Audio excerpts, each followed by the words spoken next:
guys, so I didn't think that I was gonna film this video, but everything is unfolding currently and I just need to sit down and talk about it because it is so mind-blowingly crazy right now. I don't know whether to laugh, cry, crawl into a hole and never come out. Why does this stuff keep happening to me? Is my life just a bad joke? Probably. Anyway, so I made a funny video about something that happened to me with a guy that I was talking to. And where did I meet him? Of course I met him on Tinder. Where else would I meet people? The fucking library? So about 2 to 3 months ago, I started talking to this guy on Tinder just as friends because that's all I'm looking for. He kind of reeled me in. He was funny, he had a good personality, he had dimples, my weakness, and brown eyes, another one of my weaknesses. Curly hair, dimples, and brown eyes.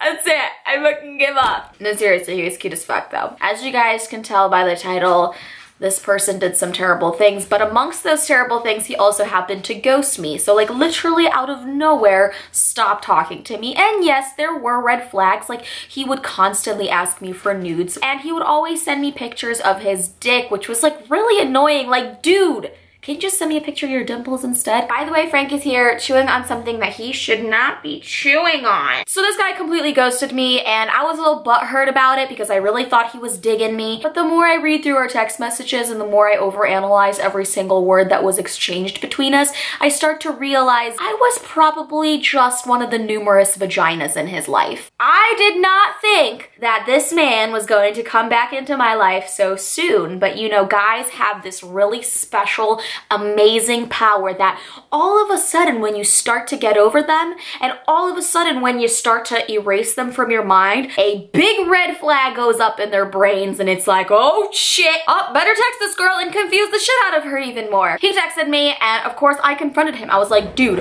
why were you ghosting me for like 2 months? And he told me a very fine and lovely excuse. Now, I didn't really think that we were dating these past 2 months, that he wasn't talking to me. I mean, yes, I made excuses for myself like, oh, well, maybe he's in Africa. Maybe he has the bird flu. Do people still get the bird flu? Is that still a thing? You know, maybe he went swimming in a lake and got one of those flesh-eating bacteria. I don't know. But a part of me still kind of clung on to the hope that he would come back and he would give me a really good reason as to why he wasn't talking to me. And maybe one day we'd get married and have babies and have a nice house with a white picket fence. He finally did tell me why he had been ghosting me for 2 months, and his excuse was during the time that we started talking, he was also talking to another girl. A girl that was supposedly very infatuated and obsessed with him, which I don't find very hard to believe because them dimples though. So this girl turned out to be like a total whack job, according to him. But then again, according to guys, every single girl they've dated is a whack job. Maybe you're the problem. But I'm just gonna assume that he wasn't the problem because, you know, he's clearly a nice guy that would never ignore a girl for 2 months without saying anything. So anyways, the girl got pregnant. The girl found out that he was talking to other girls, aka me.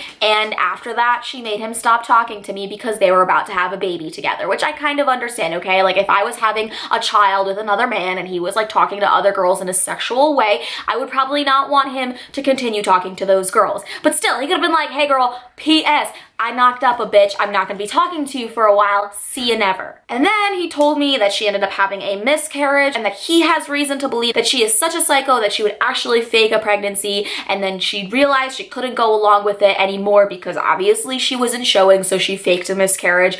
And then, you know, supposedly he's not talking to her anymore.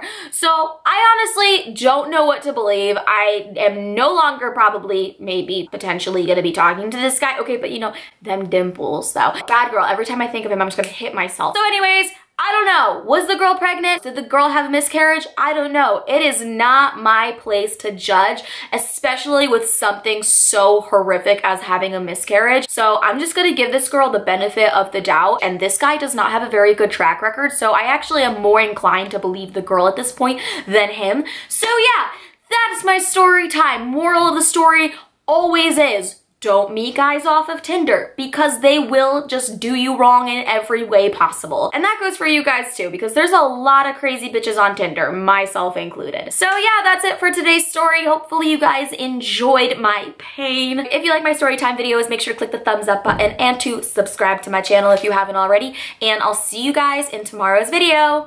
Bye!